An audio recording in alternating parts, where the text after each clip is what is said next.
So you'd think with us being here on our new home, twitch.tv/Bay City Chronicles, that I'd have some really big, flashy, hoorah speech to welcome everybody to the new channel. Yeah, that would imply I actually took the time to write a speech and was actually prepared for these things and not actually flying off the seat of my pants. So, wait. Headline, yes, TGE just admitted wearing pants. That means he's wearing pants. Is the world ending? Yep, that's it. Game over, folks. You know what? I'm actually thankful for this, considering I'm going to be seeing him in 2 days. Well, had you not all interrupted me, what I was going to say was, because this is a brand new channel, I figured I'd break it in the most inappropriate way possible. I am wearing pants. A likely story. Concept. Oh! See? Pants. Sing the praises of pants. With that, TGE almost shuts down Bay City Chronicles on the same day that it launches. See, we've been technically live for 17 minutes, and that was the life of the channel. Goodbye, everybody. So thank you all for stopping by. Thank you all for coming over. And welcome. As you all know, this is our lovely little bunch of vagabonds and vagrants here. I am apparently the cat wrangler. And yes, unfortunately, this is going to be a soundbite. I know it's going to be a soundbite, but I am TGE, and yes, I am wearing pants. Recorded. Anyway, aside from that, we have our motley crew. Unfortunately for everybody, or fortunately for everybody, they are all wearing clothes. What we do have is, I think they're still coming over from the Texas win last night in the Sugar Bowl. We've got Nerestra. We had to pry the switch out of this guy's hand, so for the next hour and a half so we could play. We got Dark Falls.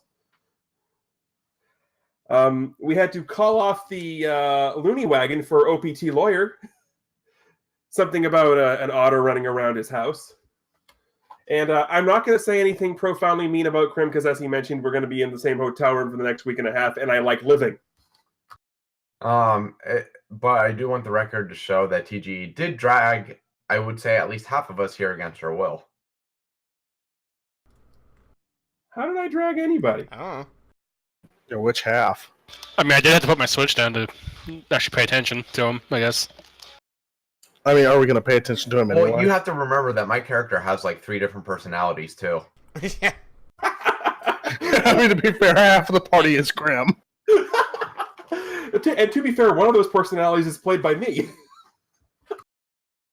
So what you're saying is next issue we're going to have, like, the battle of the Krim triplets. Well, you already took care of one of them. Hey, that's going to be a Crimportant episode. Crimtastic. With that, everybody, welcome to Bay City Chronicles Volume 3, Issue 4, 1,000 Heartbeats, Part 3. Now, this was never intended to be a multiple-part episode, but it's just happened that way. So we're going to roll with it.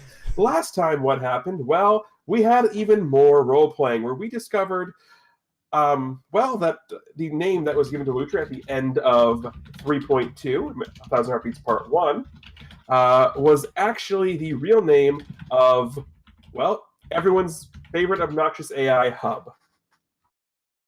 Hub's real name is Hunter Barlow. We found out that he was in an accident 6 years prior to this whole thing happening, and that accident was the reason that Dr. Casey decided to create the medical research facility building and go into the nanotech research, as trying to find a way to restore function to his son's body. Now, of course, he did not know he had a son up until this accident, but if you want to know more about all the juicy details, go to our YouTube page, OPT Lawyer, hit that link in the chat, please, and go watch it there, because all of our episodes, episode 1, part 1, New Beginnings, all the way up to, and including this one tonight, will be on there, including everything we record after this point. Wow, I'm talking fast, and I apologize for that.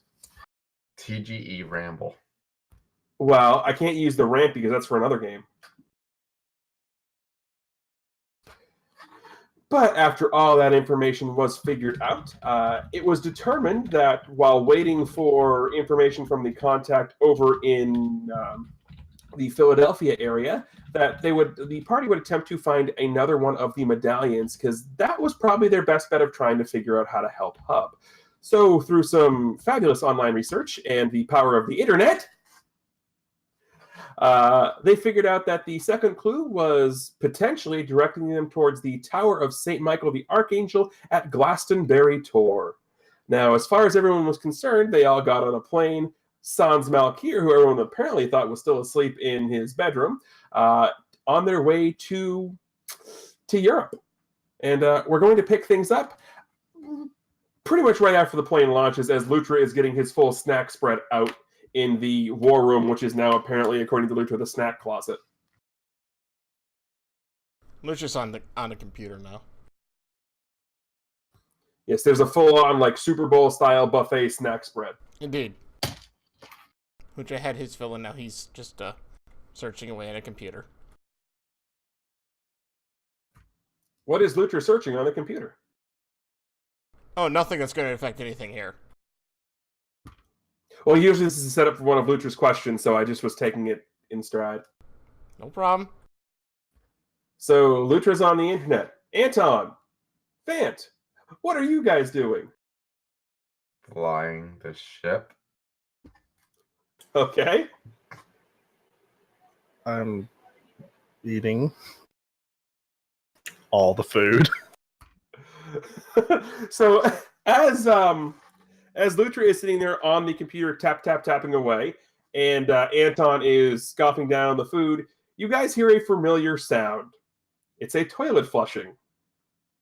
And the door opens from the bathroom in the war room, and Malkir walks out of the bathroom. Have you been on the plane the whole time? No, Suddenly, but it's almost a mess in there when you guys took off without me paying attention. suddenly, you see one of the AI bots that are on the plane run out with a huge can of disinfectant. And just goes and like breaks the cap so it just continuously sprays in the bathroom. The paint starts to peel off the AI bot. You'd think with Malkir's body radiating heat, it wouldn't stink that badly. I would say light a match, but This is a pretty shitty conversation. Hey, wait, can we say that on this channel? no, we're still no. PG-4. No. Well, there's your one.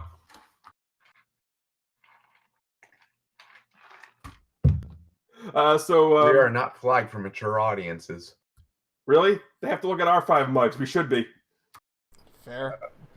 Not disagreeing with you.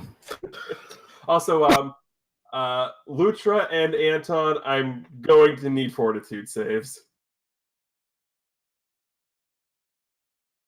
Do we really have to go down this avenue? I mean, like, seriously? Yes, Lutra's is going to be higher because he's an otter and has an enhanced sense of smell.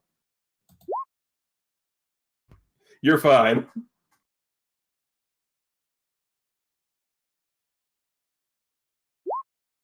You're both fine.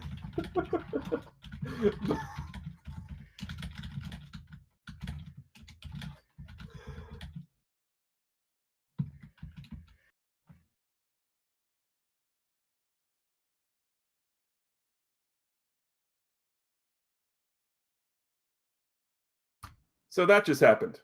Malkir is now on a boat. Malkir has no idea why you guys were on the plane and why it took off, but he's on the plane. No, that's okay because I have no clue why he's on the plane either. So anyway, So, like, Malkir just decided to use the restroom on the plane for whatever reason. The closest one. Okay. Hub wouldn't unlock the bathroom door at the base. That's- He knew it was going to happen. That sounds about right. Okay, then.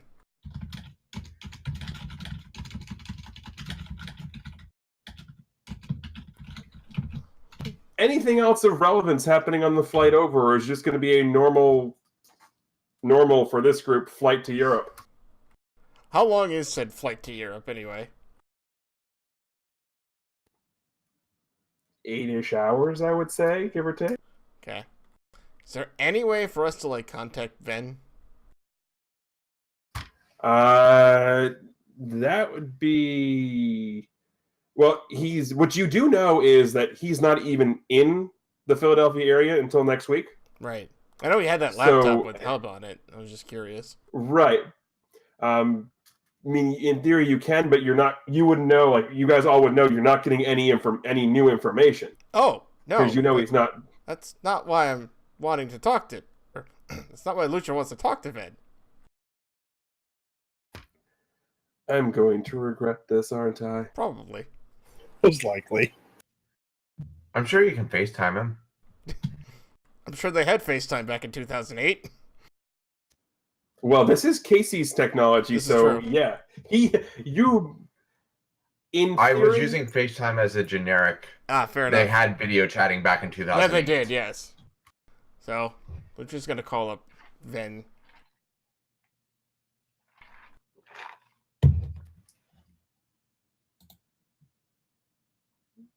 Give me a number 1 to 20. 13.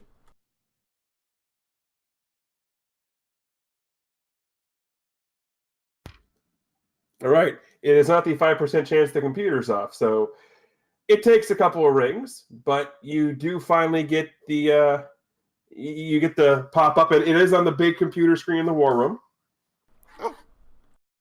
Oh, is that the only computer? Hold on, is that the only computer in the war room? Yes. Oh, okay. I thought there was like an the actual. only, no, it's the only computer on the plane. Oh, okay. No, there's definitely more computers on the plane than just that. They're not all connected, but there's multiple computers on the plane. Yes, it's the only personal computer on the plane. Right. Anyway, so Lucha looks into the screen and says, "Oh, hi, Vin. How's it going?" Fine. He's still a little unsure of talking to the otter. Right. But Lucha doesn't notice or care. Like, so, hey, how's everything going? You know I don't have any information, right? Oh, yeah, no, that's not why I'm calling you. Because you're like the only one I know that's currently in school right now, and I had a question. It's kind of been bugging me for a while, and I figured since you're going to college and whatnot, you might know the answer to this question.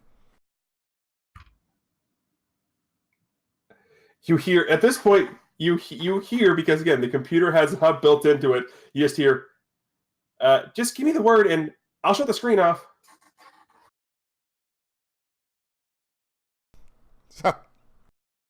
So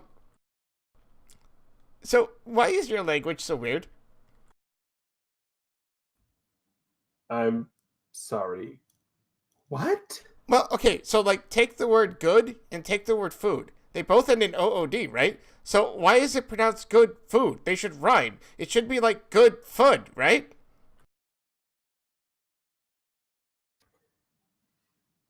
Like, why is your language so weird? I'm not an English major. I don't know. Oh. Sorry. I thought you might. So. No. Oh, okay. Well, thanks anyway, though. I appreciate it. Bye. It's your waves.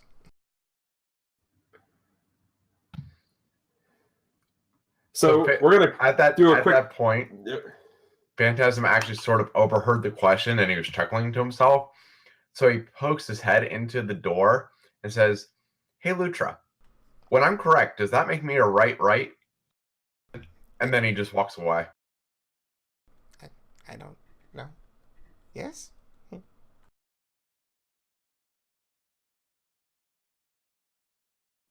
Meanwhile, the panel shifts back to the Parker household real quick, and Ven just has this ridiculously puzzled look on his face, and he's talking to the computer, and just like, and Hub's only response is, It happens to everybody. Just go with it.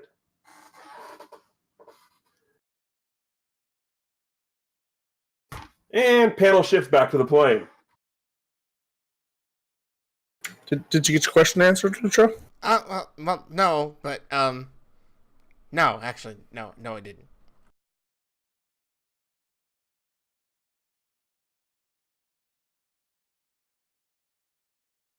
He looks up at Anton and says, "So, Anton, I got a question for you.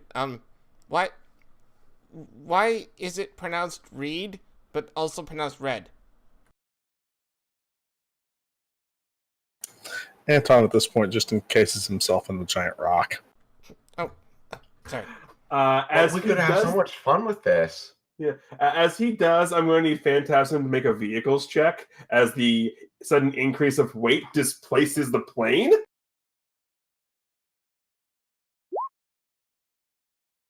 So Anton encases himself in rock, and the plane definitely lists a little bit to the right. And then Phantasm is able to make a nice correction, but yeah.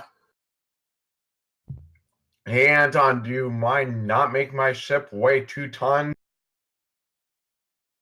What was that? I'm in rock. Oh, like two. Why is there like 3 different spellings of that word?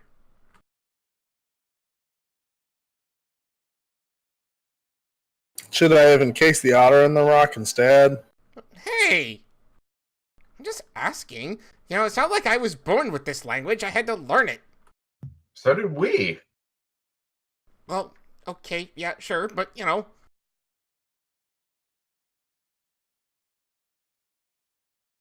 Trust me, there's still parts of the English language that grown men don't get. Oh, really? Huh. At this point, the AI speaks up. Was that GROAN or GROWN? At this point, Phantasm groans. Oh, AN. Got it.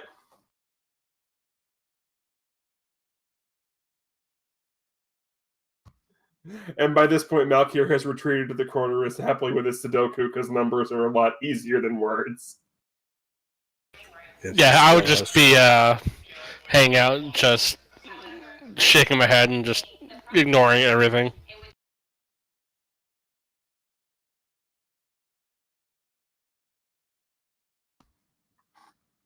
Are we having any other detours? Well, hasn't this whole conversation been a detour? I think that's what he meant. I'm asking if I'm speeding ahead to Glastonbury Tor or not. Sure. I'm still in a rock. If I had my way, I'd have put the jet in like super speed, so we didn't have to go through that whole thing. I mean, you do know it's capable of doing it. I know, but I also knew that OPT had something planned, and I knew it was directed towards you, so I had to let it go. Of course you did. Yeah, let's go ahead and ask the 17-year-old soon-to-be college kid random questions that he probably doesn't know or care about. Seems reasonable. which is actually a hilarious thing, because if you figure 15 years down the road, not only does he have a firm grasp of English, also of Latin, and of a mysterious chanting language that none of you have ever heard before. But with that, Phantasm finally remembers that there is a super speed button on the ship and hits it. Ah! Woo! You don't feel a thing because you're encased in rock. Whee! The rock doesn't shift a Where you bit. are my character now. You said you wanted to hit the super speed button, so I did. No, I said if I would have thought about it, I would have. I never said I wanted to. Oh. Well, then the GM's hitting the fast forward to Glastonbury Tor button. It's fine. Okay, good, because this would allow like 4 more hours for Lucha to ponder the English language. Exactly.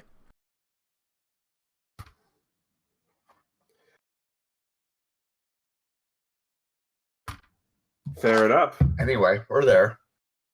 So you arrive, and it's pretty much exactly what you'd expect when you guys looked it up. It's on the outskirts of. It's in England. It's beautiful, rolling, lush green hills. And you guys are at the base, at the top of this hill. You can see, it's the picture you see on screen. You see this tower standing there. Anton comes out of the rock. Out of game quick. Did you really just say it would be exactly what you expect? It's in England. It is in the UK. Yes, well, I would hope so. Otherwise, this game has gone really weird. I mean, weirder. Yeah, I mean, the scale of weird is kind of already skewed a bit. I mean, we measure things out of how crazy the otter likes them. I mean, the only emotes we have in chat are emotes of the otter. I think we're already way past crazy. Well, no one else has made any. I've got plenty of bananas. Lewd. Yeah, we're not going there. Anyway.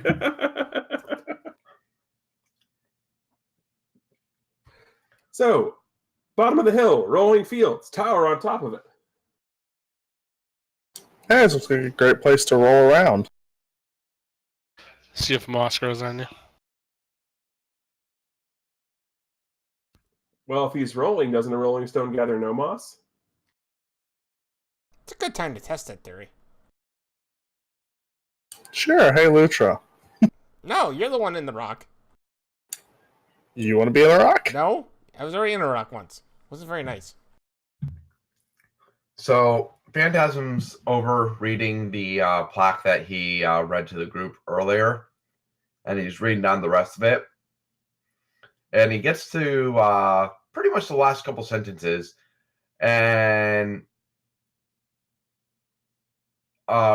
says to everyone, so it says here that this second one was probably built after the destructive earthquake of 1275. Anton, don't make them build a third. Oh, no guarantees. I can put it, it's stone, I can put it back. Maybe. Joe looks up at the top. It's like, that seems really tall. I don't think you'd just be able to do that so easily.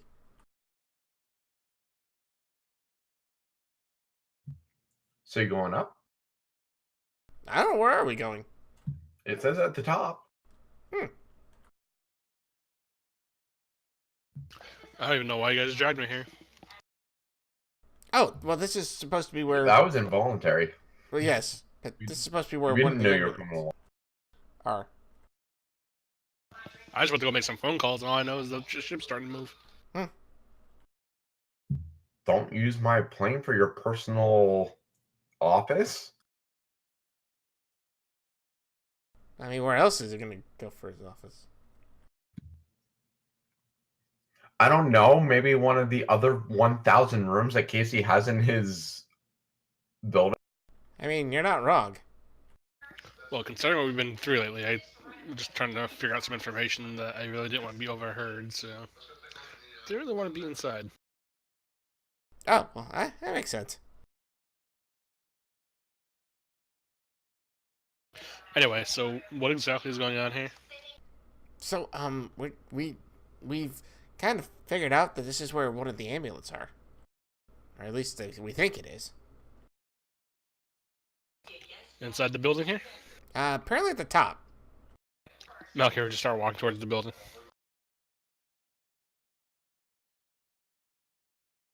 So would Lucha. Yeah, okay, Anton's gonna walk.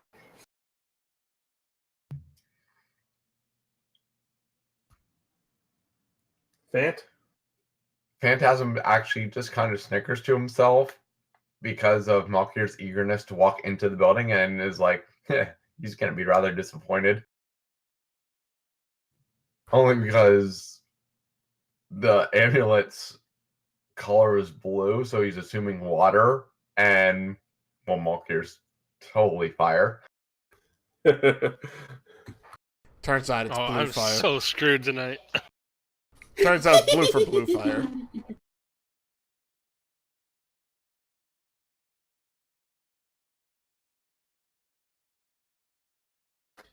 So it's actually a surprisingly easy walk up the tower. You said anything about Phantasm walking up the tower? Oh, I assumed you floated up. Yeah, they all get up there, and Yeah. Phantasm's already up there waiting at the top of the step. So we get out there. All right. So what's all this then? At the top of the tower, for the most it seems exactly like a tower should. Everything's sort of there. I will go ahead and give me a perception. Everyone? Everyone who can view the tower. I'm confused by the rolls here. I feel like someone rolled something and someone rolled something else, and those two people are reversed. Nope. Thanks. I'm getting all my crappy rolls out of the way while Malkir actually has a good. There you go. And Important rolls. there it is. I'm like, it took me. I'm like, why isn't my thing loading? I white screened for a second. Ooh. That's better than a blue screen, but That is true. So Phantasm is sort of strangely in awe at everything else looking around, but Malkir is going to notice that most of the tiles on the floor of the top here look the same, except there's one that's actually took a little bit to find it because it was lots of wear and stuff, but it seems as if there's writing on one of the tiles, and conveniently enough, it seems to be the tile in the direct center of the tower. Melchior would head over to said floor tile and kind of like kneel next to it and kind of like brush off with his hand. Ooh. Lucha So kind of pants over, look behind his shoulder. As you brush off all the dust, the tower itself, nothing sort of happens there. As Lucha sort of pads over, the tile, the floor tile starts to glow, and then has sort of one of those like projection things, and the message on the tile actually starts to project what's written on the floor to a point where everybody can see it. And the message that comes across is, this tower stands as a symbol of the unwavering devotion of a people to their beliefs. Oh. She looks around and is like, what beliefs? You got me, Lucha. The letters sort of coalesce and form into a humanoid figure, and I did just hit the show to everybody button. So if you don't have it up, this beautiful looking woman appears out of where the runic letters were. This is the emanation of the water medallion. Richard blinks like, oh, hi.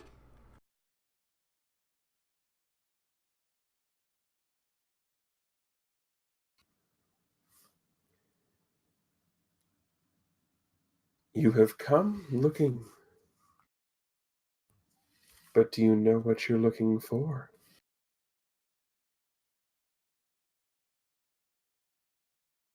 Richard looks over at the Phantasm.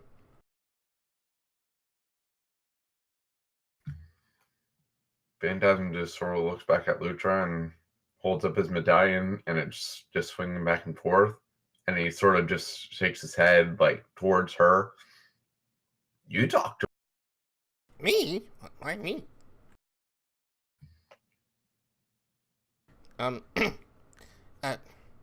Lucia kind of looks up at her like a little nervous, like, we're looking for a medallion.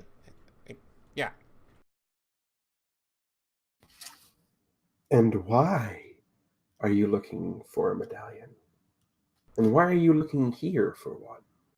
Oh, well, the parchment gave us a hint. We came here because it made the most sense. But we're looking for it to help.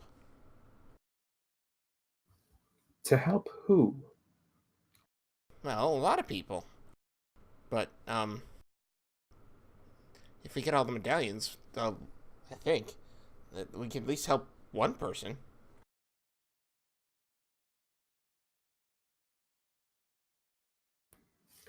And how exactly would you do that? I don't really know. I don't really understand it all that well.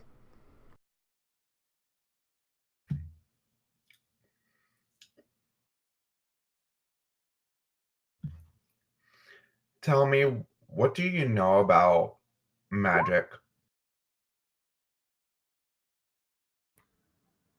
I know a lot about magic.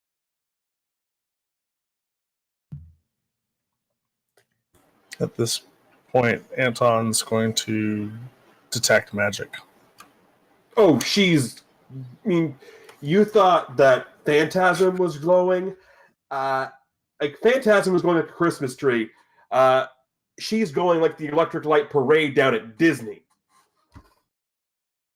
Yes, she knows about magic. That's a fair assessment. I feel like I could have detected that. Okay, so let me expand on that. What do you know about magic that is neither divine nor arcane? Ooh, that. And she does the sort of finger waggle. That is a very, very interesting question. And one that I can give some insight into. But first, I need to know that you're here for the right reasons. That would totally be the reason we're here.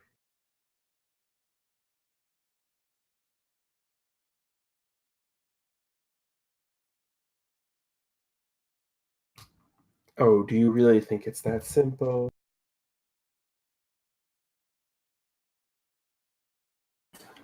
At this point, Anton pulls out his medallion. It's like, we have two of these. They're just not giving them out like candy. I mean, yours was just kind of handed to you. Watch it.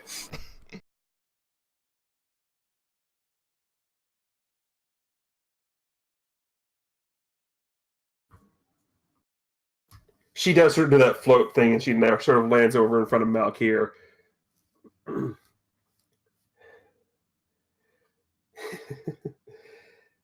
Yes, but there's more to it than that. Malkar kind of just like stare at her almost. You see, there's more to magic than just wanting it or needing it. There is a balance to things. Like the tide, magic has an ebb and a flow. And I need to know that at least one of you, and you can all tell she's glaring at the otter as she says this, is capable of handling it. Lucha kind of looks like nervous, like, huh? Huh? Huh? So, I ask this simply. Will you take my test? Gosh, I was never good at exams. Okay, sure. Beautiful. Then on guard. And as she says on guard, there is a giant flash of light. And we will get to what happens after the light resolves after we roll initiative.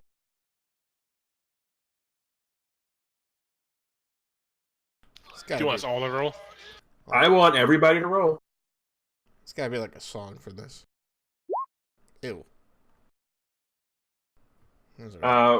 Right now, if you do want a song, go ahead and load up Man with the Machine Gun from Final Fantasy VIII. It's gotta be just a straight up table talk with generic initiative roll song, right? I mean, I could play the music I have here. Let's not. Unless we can find out OC Remix. That'd be fun. There's gotta be something. Now I'm curious. Also, I'm disappointed in most of you. She has an initiative bonus of +1. Well, I rolled a 4. No, 3. I rolled a... No, it was a 4. No, it was a 3. What did I roll? Oh, the 12. Yeah, I rolled a 4. No, I very much reversed my roll. Yes, you did. In fact, I can go twice before anyone else can go for once. You can. And with that, Phantasm can go as the white flash sort of happens, and as far as you can tell, everything's exactly as it was.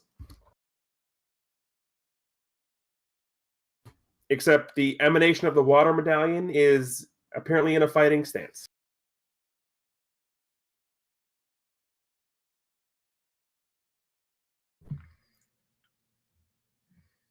Okay. Well, everyone sees Phantasm Sword just appear in his hand. Like, he summons it almost Keyblade style now. And he just basically waves it, and you see, like, green energy come out of it. And he's using one of his new fangled moves.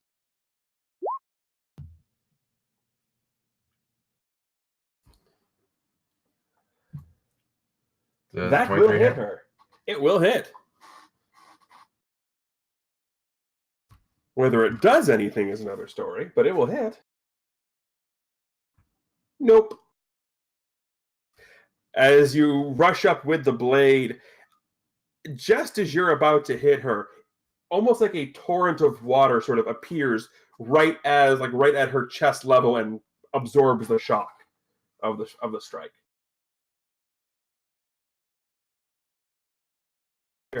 Malkier is up.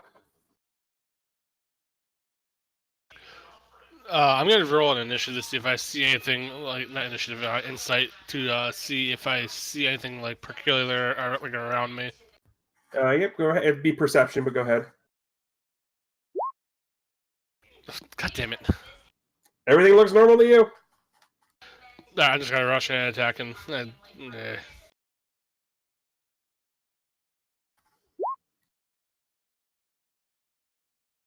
All right, she has to make a dodge check. 21. She'll reduce that by 5, so she'll have to make a DC 21, which she would have made anything not a problem. So at this point, Dark, go ahead and take a hero point for this, because the fire from your flamethrower hits her water shield and creates a steaming effect. Everyone now has partial concealment. It will disappear in 2 turns, similar to a cloud-like area. But from now until that, everyone has partial concealment, which means anything that would have hit by 4 or less is going to miss. Or I can add +4 to the defenses. Either one would work.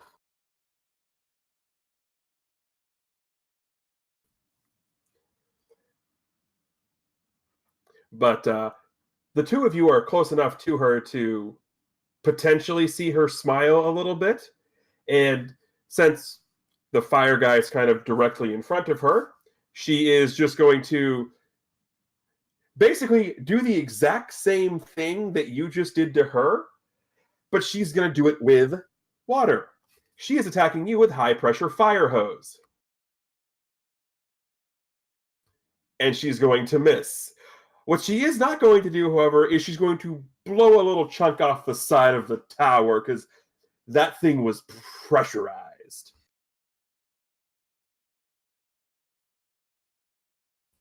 Anton is up. Alrighty. With that, Anton is going to kind of take a defensive stance and get his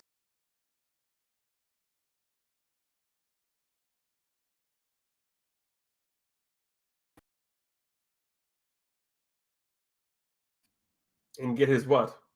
The shield. Because all we all heard was get his. Right. I mean, Anton's probably going to get his. She'll make sure he gets his. Lutra. Now, for everybody else, the white flash of light, nothing seemed to have changed.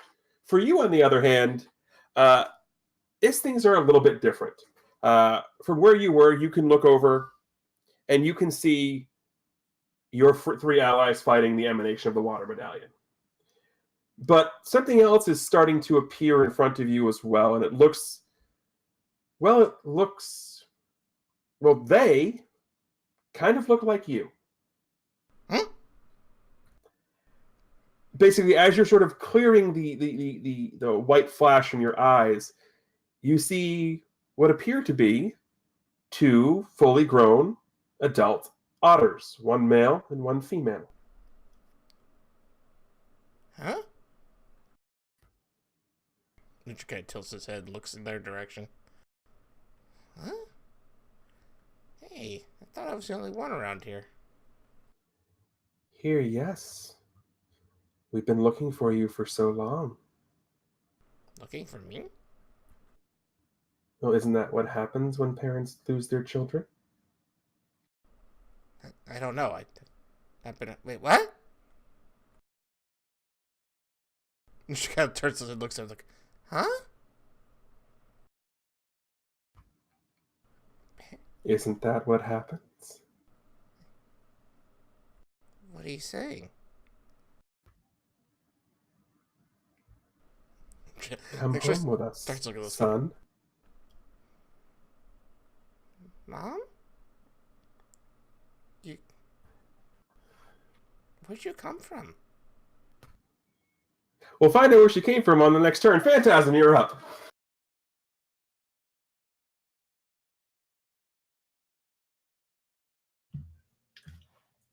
I noticed that Lucha's sort of distracted by his... Nothing. There's not. You can't see them. Only he can. Okay. I see he's distracted by something. That is true. And I'm kind of just monitoring what's going on. So I just turn into mist, which sort of, mixes with all the other mist. You're completely blended in now. And just monitor the situation. Alrighty. Malkir is up.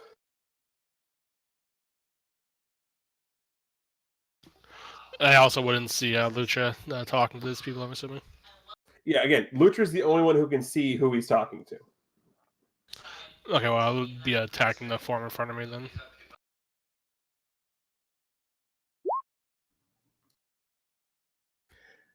That is just going to miss.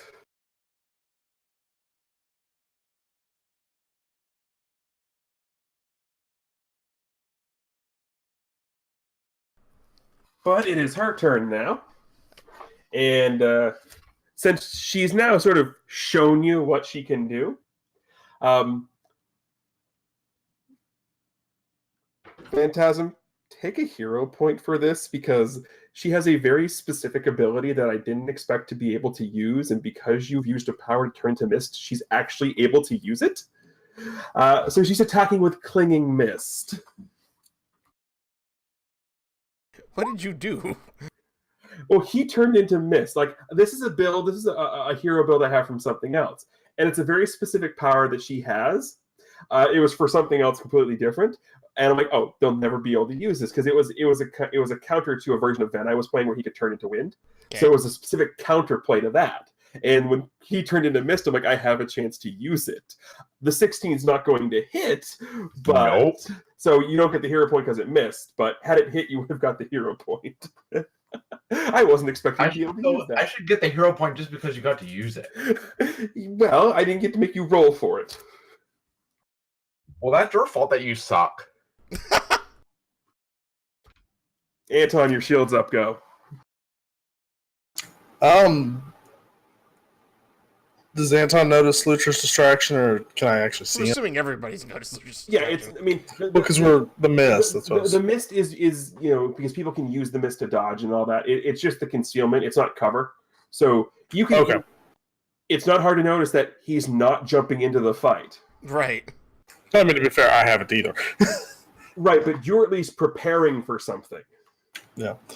So I'm actually going to take and kind of move in between Lutra and her. Okay, so you have now taken up a defensive position. Lutra. Yep. We came from home. It just took us a while to find you. Yeah, 20 years. He just starts kind of walking towards them slowly, but steadily. So, you actually found me. We did. How did you get here? Same way you did. I kind of doubt that, considering I couldn't get out of here. No, our ship isn't broken. Really? Yeah. You mean I could go home? Just come with us and you can. She kind of pads up to him. It's like, huh. As you're doing this, make a perception check.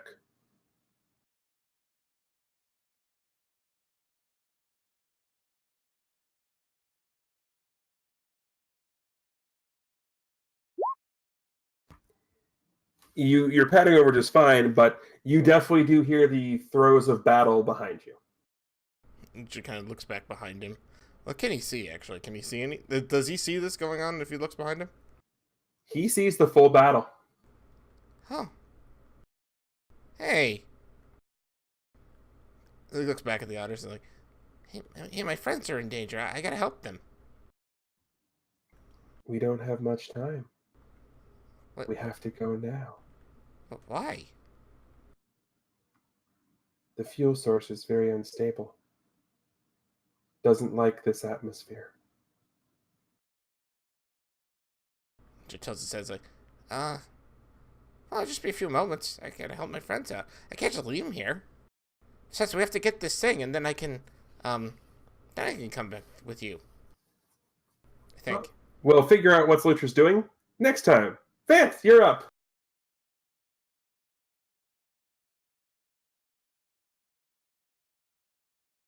So, even though the attack missed, could I feel that she was trying to do something? Oh, absolutely. You could. It was a weird feeling, like the water in the air in the mist that wasn't you felt like it was trying to, well, cling to you. Okay.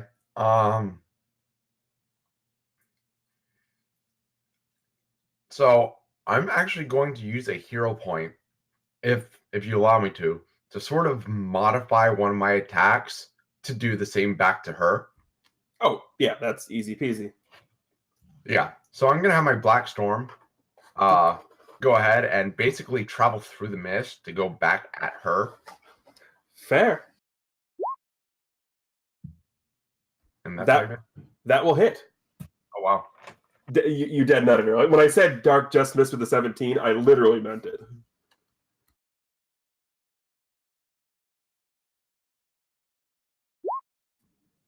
Really? Really? She'll take a bruise from that because she clearly was not expecting it. And you see a sort of smirk appear on the emanation's face, like, good for you. Malkir is up and the steam has dissipated.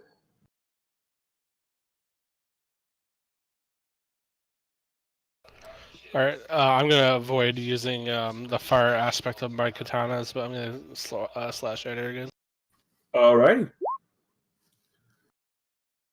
Hey, that one will hit. That one will hit by 2 tiers, as a matter of fact. Goodness, that's a high DC. Yeah, but it's a low to hit. It's only a +8. You're rolling 24s, +8's alright. Well, yeah, When you roll a 16, it's not Yeah. bad. So you said you were foregoing the fire part of the damage? Yeah, because I don't want the steam again. All right. So what that's going to do is you'll get another hero point for at the end of this. What that's going to do is, because you're not creating the steam and you're not using the fire, you're not going to get the secondary effect part of it, because that's really where it came from, was the clinging fire. But you will get a hero point for making it so your allies can fight more effectively. Yeah, I assumed I would. Yeah, Jeez. You're not going to damage her, because apparently I roll crappy on crim attacks and good on yours, but you'll still get the hero point out of the deal. Oh, don't worry, because I'll just knock her all the way down, and then Dark will get the... Dark will kill Steel anyway. I think I'm up to like 4 hero points now, I want to say. I think so at this point. You've gotten 2 in the past couple. Right? It is her turn. And she's getting a little miffed at... She's actually not re-attacking Phantasm, because she's kind of a little smirking at that one. She's like, I kind of like this guy. She is instead going back after Malkir, because, well, Malkir's in front of her and attacking her. And, well, at this point, her power sort of manifests in a very interesting way. She sort of does a weird little gesture, and what appear to be 2 hard water, like solid water, super soakers appear in her hands, and she's attacking you with water guns. Wait, what? And she's missing you with water guns as they misfire. Oh, She pulls them out, and she realizes she forgot to load them with water. She didn't have the safety off. Water guns. Yes, water spelled the correct way, with an A. Right. Anton is up. seeing the water guns, Anton just kind of chuckles. And just, oh.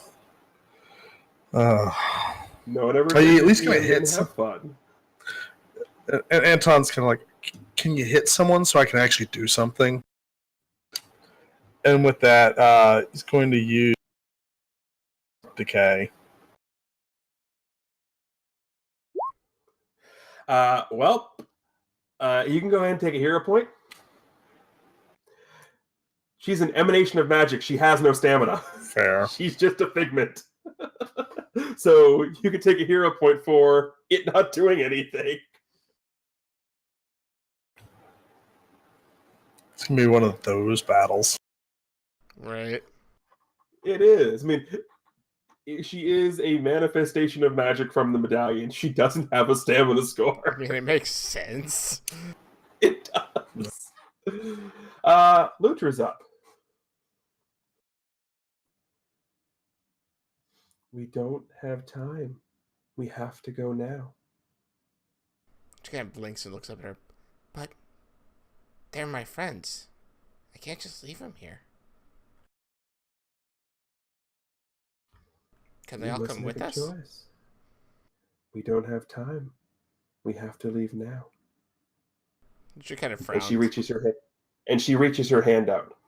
Lutra frowns and looks at it and takes a step backwards and looks up at him and says, "You're supposed to be my parents, but I've seen what parents do for their kids.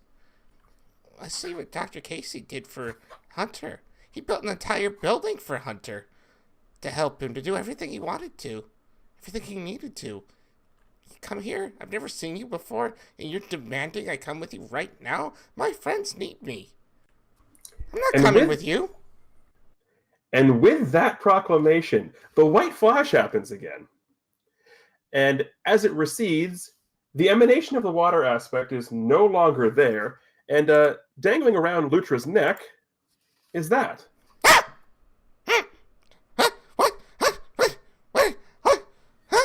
What happened?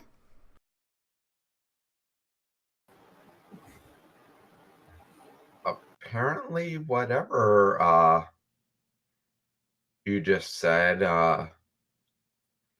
triggered you passing her test. You pleased the medallion, apparently.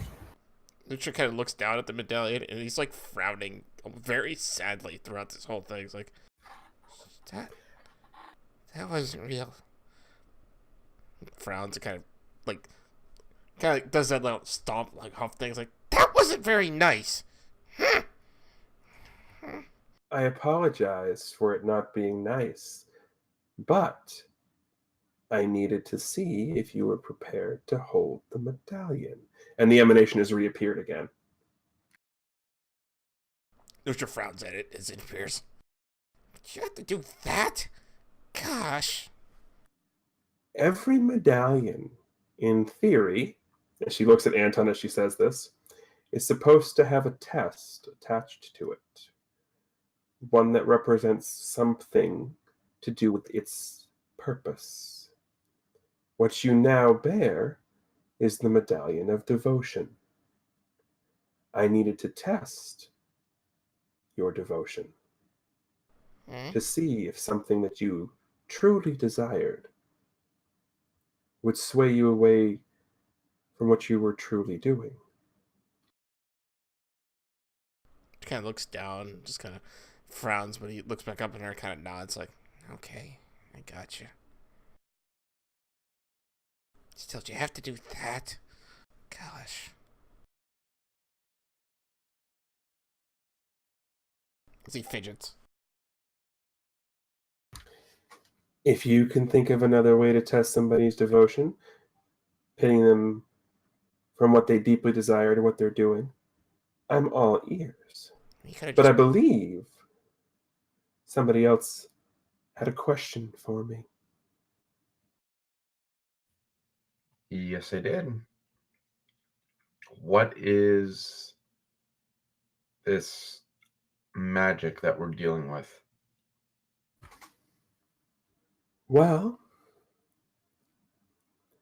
different languages have different words for it.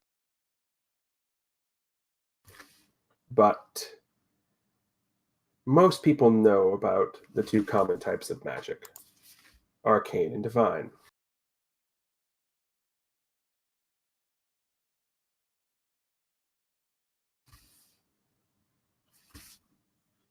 There is another type of magic. One that most people don't even realize is magic. But yet everyone knows it exists.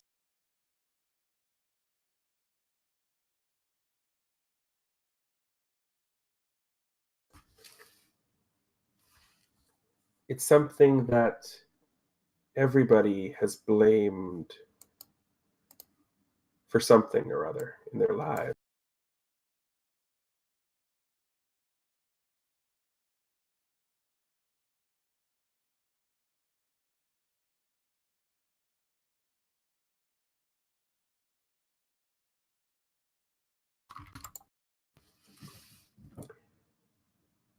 In Latin, it was referred to as fato. In Arabic, they refer to it as kismet. You understand it as fate.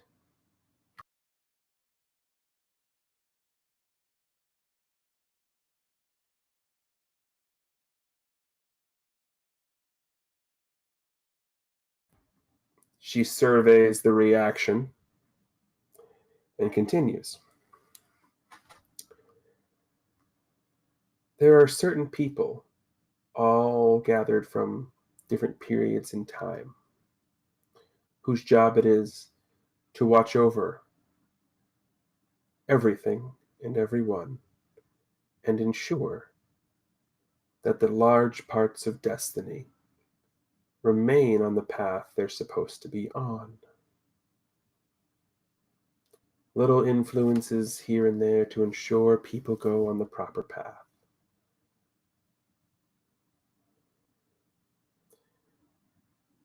This group of people is not supposed to be known to exist. Very few people have heard of them. However, one of these is responsible for the powers that created the medallion you are now wearing.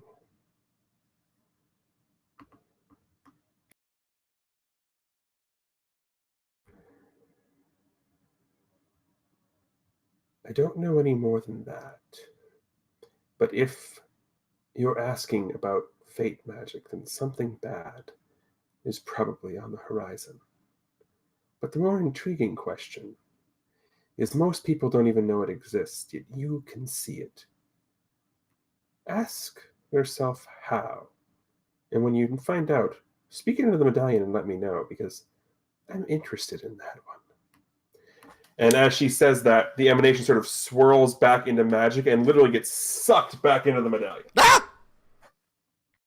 Okay, that's weird.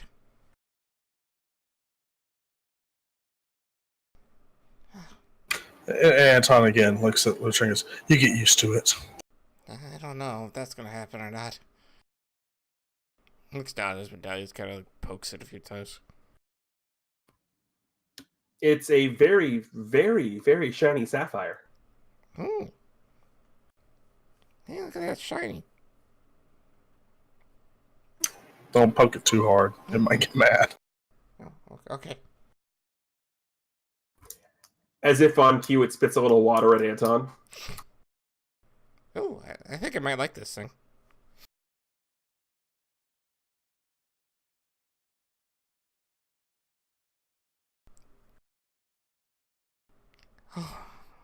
Lucha kind of shakes his head and he actually just sits down on the ground right there as he just kind of tries to clear his head a bit.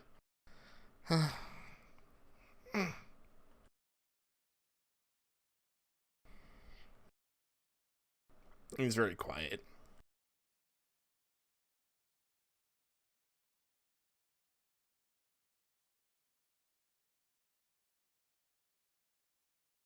Anton's very puzzled right now for a couple of things the medallion said. One, there was no test, and two, he was the one who was able to see the magic. So the statement about ask yourself why you could see the magic is really resonating right now. I'll auto game you the first one. The test was for Lutra, not for anybody else. Lutra passed. I think he meant for his. For Oh, yeah.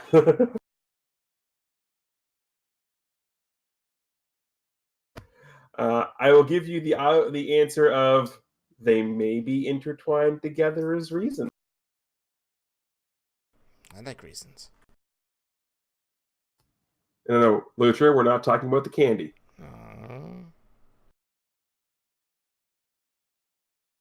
Also, I now want to see Lutra just trying to eat a whole bag of reasons because it would be hilarious.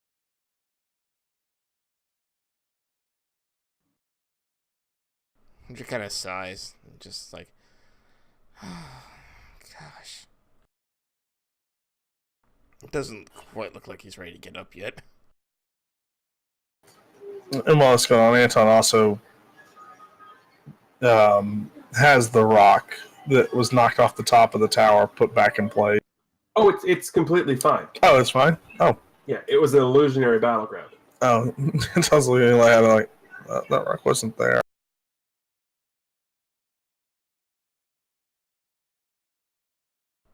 So,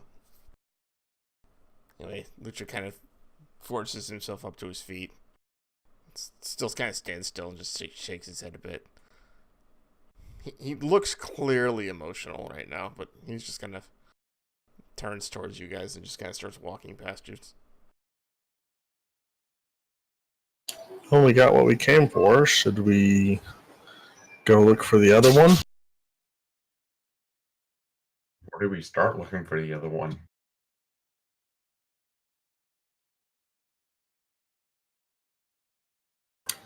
Anton, forgetting the clue. Like, you got the paper. Spectre or Phantasm pulls it out. Upon the pyre of the accused, a spark of passion will ignite. That can be one of you all. Joe looks towards Malkier and says, there's only one of us left that doesn't have one of these. And typically when you think of pyre, that's fire, so odds are that does point towards something to do with me. Really? Pyre's what led you to fire, not ignite? I'll put you onto a pyre. I'd like to see you try, and at that point, Phantasm just sort of dissipates. I hate when he does that.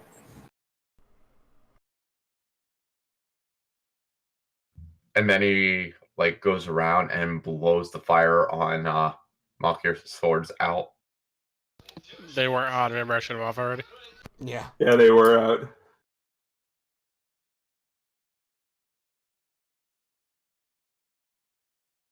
Well, and do we go back and see if this medallion does anything for our friend? Or got any other ideas? I would assume that we're going to need all 4 medallions. But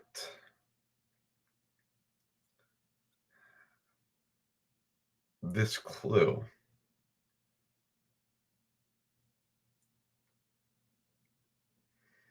I can only think of one thing with this clue.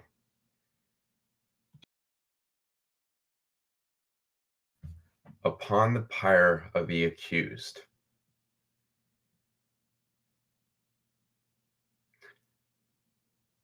the accused does not mean the guilty. So the only thing I can think of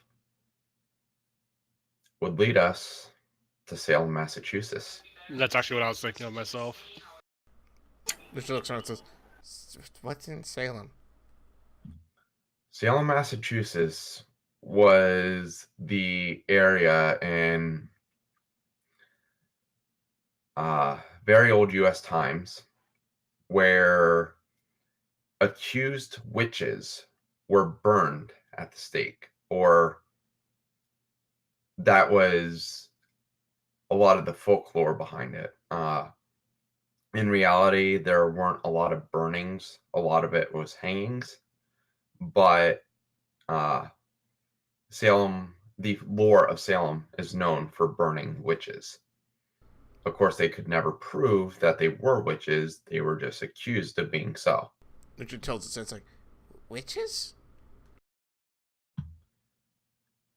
People who practice dark magic.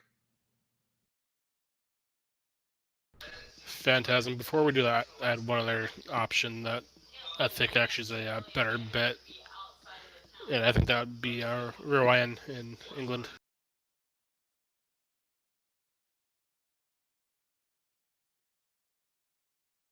Beware. Rouen, where Joan of Arc was burned.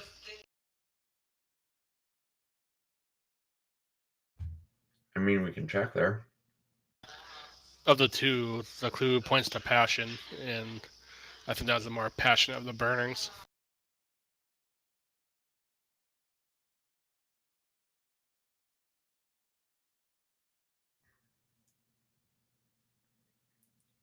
I mean, if you so choose, I mean, we're over here, so we can always try. I guess it would be closer.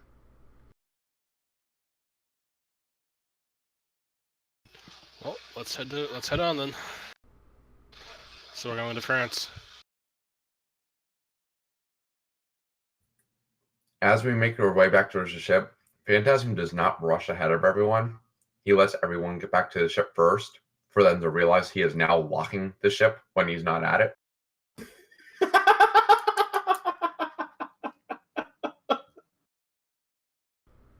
Lucha actually lingers far behind. He stays up there for a bit longer as everybody's walking away.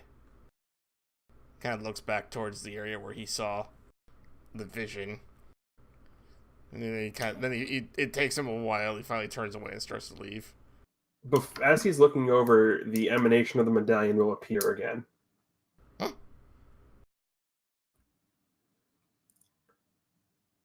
There was no other way.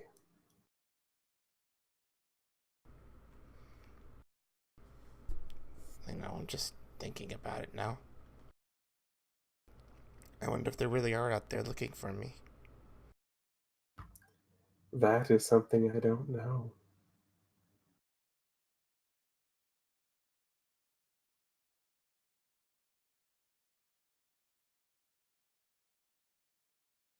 She kind of just nods and turns and starts walking away. The emanation will this time, instead of getting sucked back into the medallion, she'll just sort of fade out as Lutra walks down the stairs. As Anton gets to the ship and realizes the door is locked, kind of hollers out at Phantasm. You know what I do to doors, right? You know what would happen to you if you destroyed my ship, right? Well, we'd have to fly commercial. No, you would be grounded. I already am grounded. Right?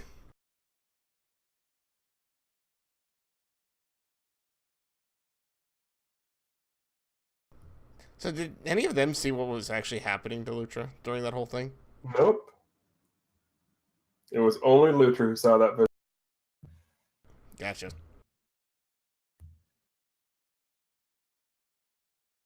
Lutra just kind of slowly slinks onto the plane and doesn't really say anything. That's literally what we saw Lutra doing. Right.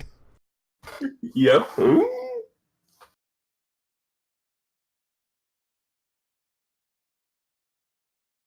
He's being very, like, abnormally quiet for himself.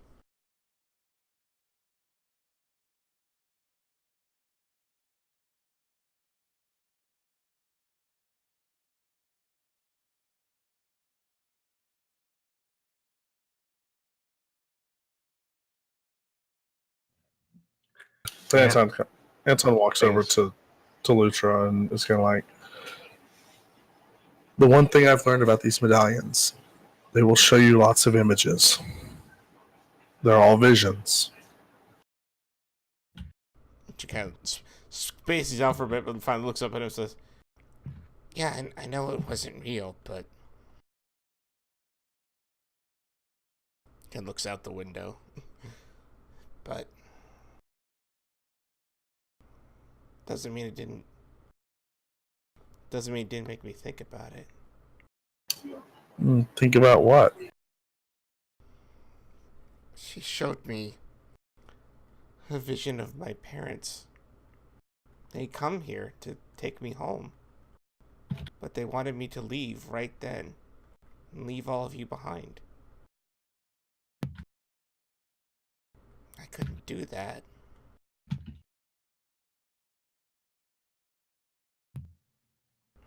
And I know it wasn't real, but what if they're out there looking for me right now? Oh, we'll find them. Or I guess worse off. What if they aren't looking for me?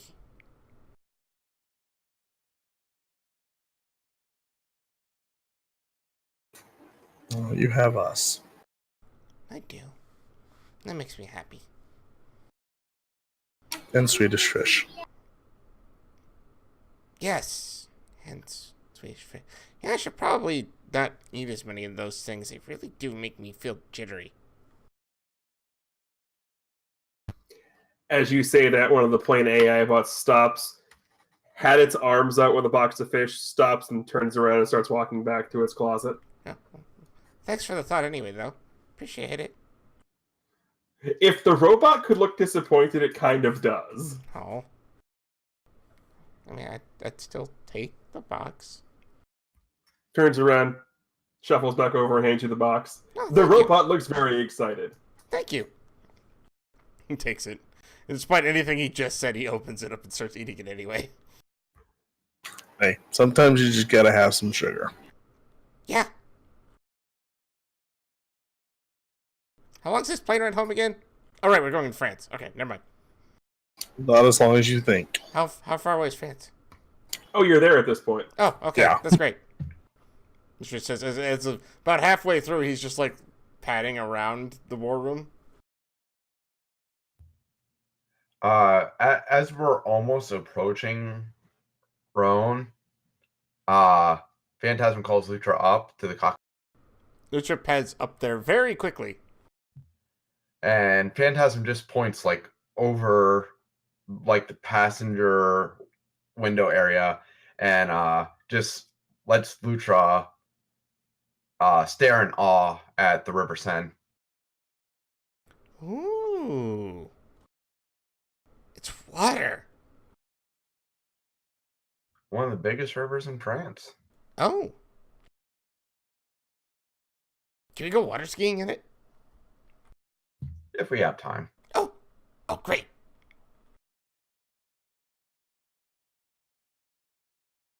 Just looks down at his medallion.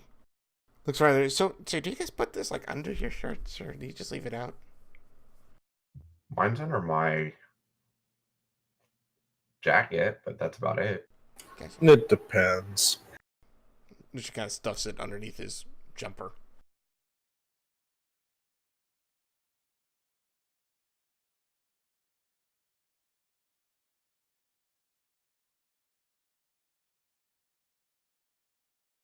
So how does these things work anyway?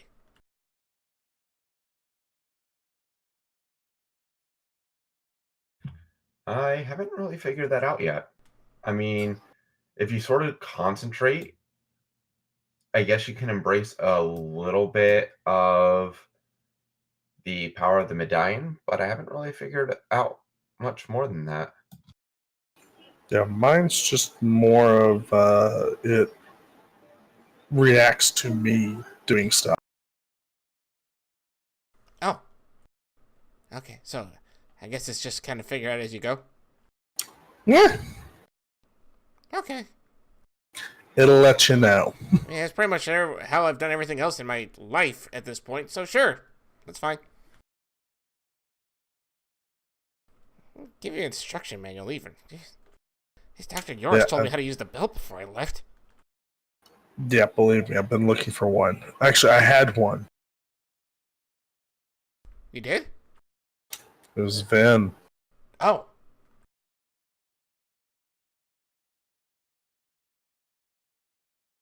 I'm getting flashbacks to the greatest American hero.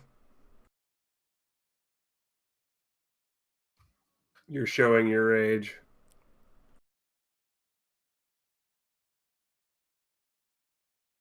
Believe it or not.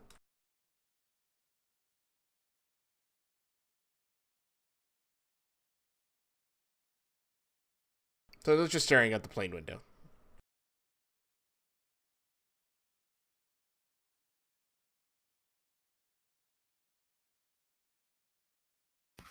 And you guys are over Rouen, France. Yay!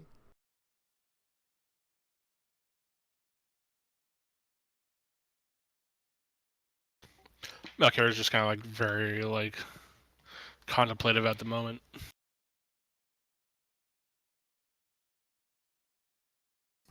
And it's not that hard to find the Place du Vieux Oh, we're going all fancy talk here. No, that's its name, the Place du Vieux I mean, yes. which is the location where Joan of Arc's pyre is.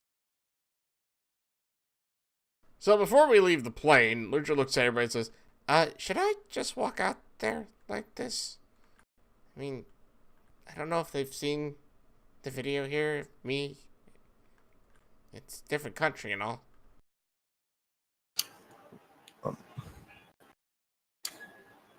I mean, it's the internet. I'm probably sure that everyone in the world has pretty much seen that video. Oh. Okay then. Think it's okay enough. I mean, what are they going to do? There's a 5-foot tall otter. They're going to stare and go, oh, that's different. Well, I mean, they could try to capture me and put me into a lab and test me for all eternity. Yeah, but then they have to go through the 3 of us as well. That's fair. For what I like our odds. for what it's worth, I actually I don't land the plane like right in Rouen area. I landed in the Parc Lacoste, which is a little bit south. I mean, I figured it'd be hard to just randomly land a jet like this just in the middle of the city. Yes. Yes. Let's just have a random American jet land right on top of Joan of Arc's funeral pyre and see what happens. Hey guys! Hey, we made it! Yeah, the police might show up for that one. So as you disembark the plane, everyone is speaking French. Surprisingly enough, though, it takes Lutra a couple of seconds. So everybody else is sort of hearing, c'est Lutra, il est tellement génial. So to everybody else, it's exactly that, French. Lutra hears it, he hears the French, but he is immediately able to comprehend it. Huh? God, why didn't I have this ability in college?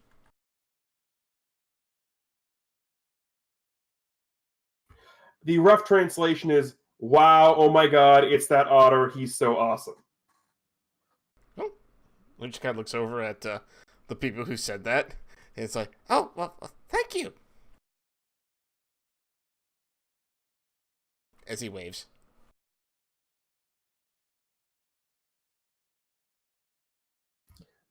De rien. Which you know means you're welcome. Right. He smiles and says, well, these people seem pretty friendly.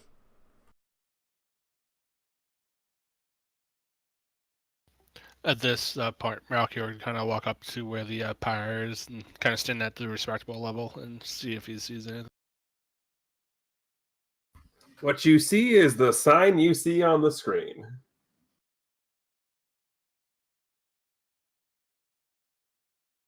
Can people understand Lutra or no?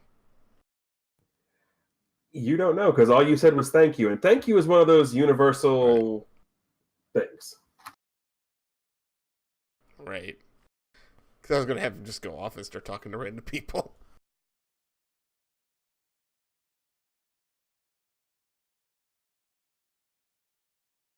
I mean, no one's stopping you from doing that. Well, that's what he does. They sort of look at you funny. Like, they know who you are, but they're sort of looking at you funny like they have no clue what you're saying. Oh. Which Lucia probably doesn't understand. Does he understand that they are speaking a different language that he can just randomly comprehend, or does he just comprehend the language? I'll let you figure that out. Okay, so the latter. So, after a bit of this, he comes back over to the group, and he's like, hey, guys? Everyone's talking to me, and yeah, I talk back, and they don't understand me. They give me really funny looks, too. Malchior's just kind of like oblivious to everything that's going around. He's just kind of like studying the ground almost. Are you talking to them like you're talking to us?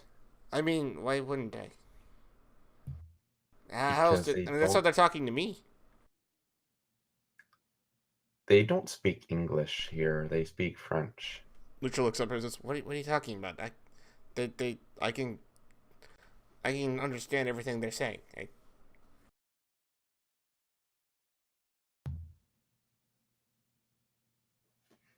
Hold on a second. Okay.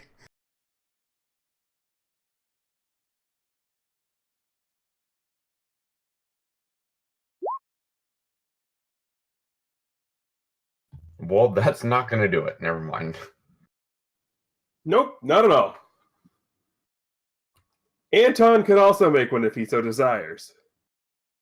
Oh, why not?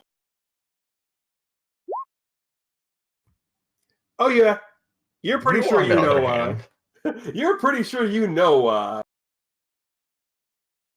I just think Lutra's crazy. So you think normal things are happening. Anton, you're with 100% certainty. You're pretty sure that's an innate ability of the medallion. That he can understand languages, but can't speak them. Oh, to have fun with this or not?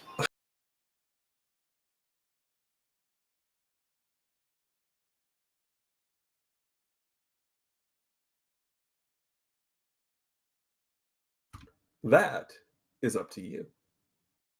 Next time, Lucha picks up Rosetta Stone. Hey, Malkier, anything at the pyre? Malkare just kind of like shakes his head, but he's kind of still like on his knee, just kind of like staring at it. Yeah, there is no reaction at all. And is there, we'll go ahead and use detect magic. Is there any magic in the area?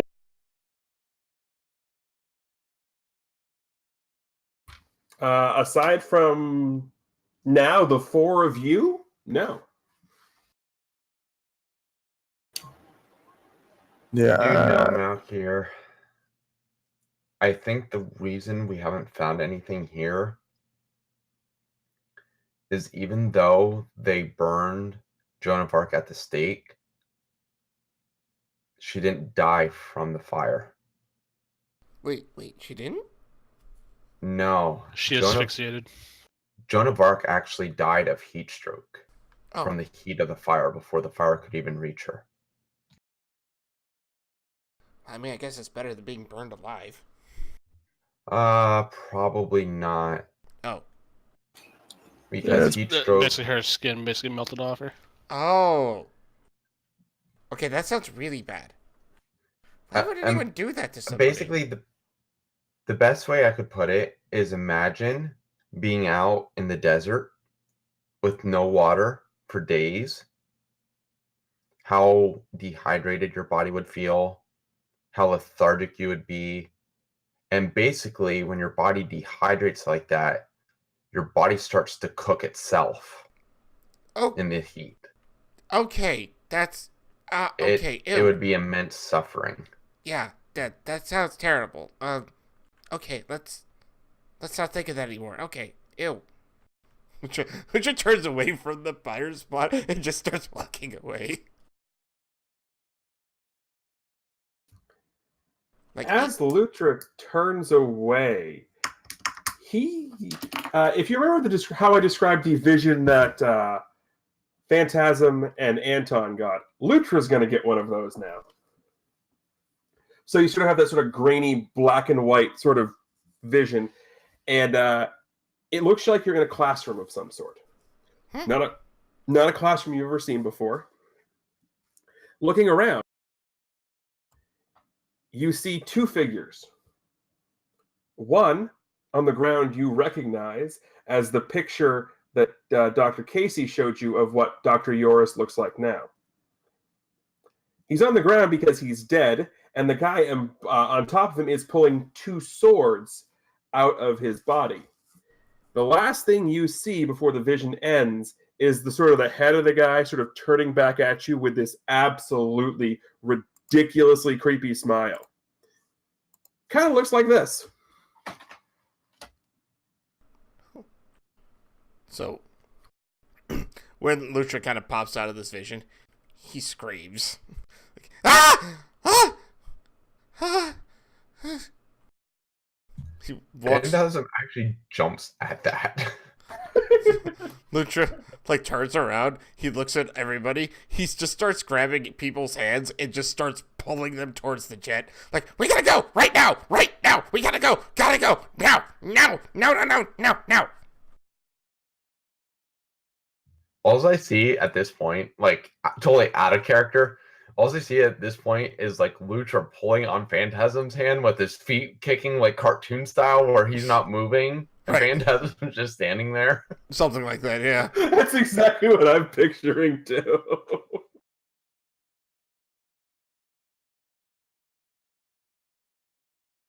So, where are we going? Back home! We gotta go now! Now! Get in the jet! Talk there! Not here! Come on!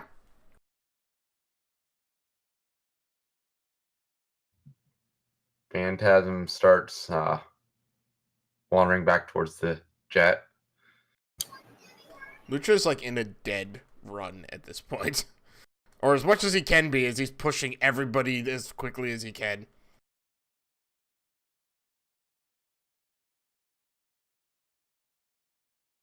Now it's his turn to learn that the jet is locked when the Phantasm leaves the jet. Yep. Phantasm just looks and sees Lucha like sitting there with his arms crossed, like tapping his foot. Yeah. By Just the like, way, am I the only one getting vibes of Selfie from Final Fantasy VIII right now? yes. I didn't play that one. Yeah.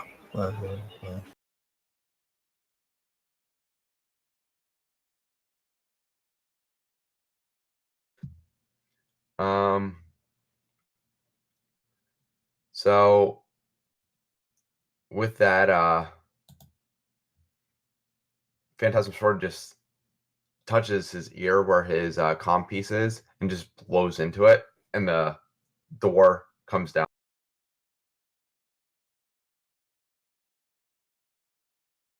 So Lucha quickly scrambles on the plane. And once everybody's there, he starts telling everybody about the vision that he just saw. In very excited and quick terms. Like, so, I had a vision. Dr. George, dead. He was dead. On the ground. I saw it. He was attacked by a guy with 2 swords. Creepy smile. Oh my gosh. It was really bad. We gotta go. He's in trouble.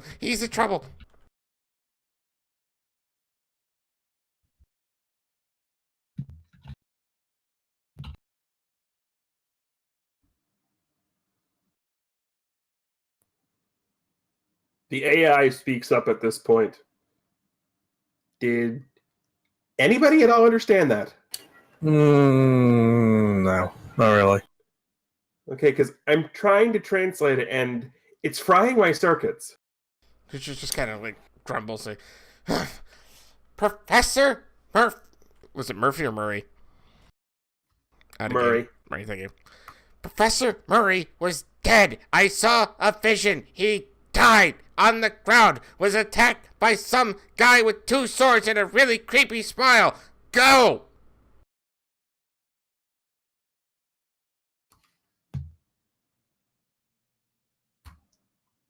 You'll have to Where? tell. Well, he was in the classroom. I'm assuming that's where Ven's going to take classes from.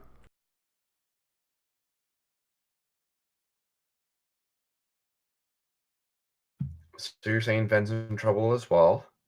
I don't know if Ven's in trouble. I actually didn't see him in the vision.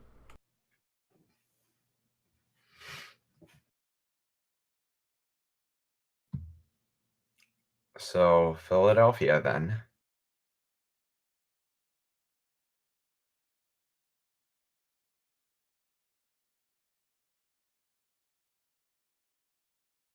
Lucha nods very quickly. Yeah.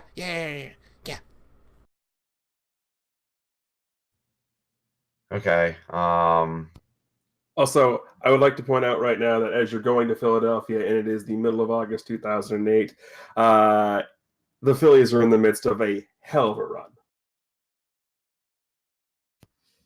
Everything's decked out in red and white in Philly. Oh man, we're actually going like all out like 2008, aren't we? This is 2008. You're dang right it is. Got to make sure my continuity is correct. The Phillies won the World Series in 2008. Yes. Sports kitball. Sports kit puck. Yes. Sports kid puck ball. Anyway, now that we're having that lovely debate, in addition to the is the red and white of the Philadelphia Phillies the only red that Philly's going to be bathed in? Find out not next week because we're off because a couple of us are going to be at GDQ. Find out in 2 weeks when we return for the hopefully conclusion of 1,000 Heartbeats. Wait, we're still in this issue? Yes, we're still in this issue. This is the issue that never ends. Yes, it goes on, my friend. So, welcome to Volume 3 of 1,000 Heartbeats. I mean, to be fair, it's like Dragon Ball Z. It's like we're just charging you up for 3 episodes. Pretty much. But again, thank you all very much for watching. Thank you for sticking with us here over at our new home here, twitch.tv/Bay City Chronicles. And I'm assuming he's going to have it in the chat by the time I say it. Please make sure you go to our YouTube channel and give that a follow as well. So all of our past episodes will be there. So if you haven't caught all of them, if you want to catch up, or if you want to see some of your favorite parts again, my personal favorite is the water skiing. Go right over ahead and do that. So again, with that, on behalf of the motley crew we have here, that'd be Crimson Avix, OPT Lawyer, Dark Falls, and Norestra, I am your GM TGE saying thank you all very much for watching. And remember, of course, to keep hailing.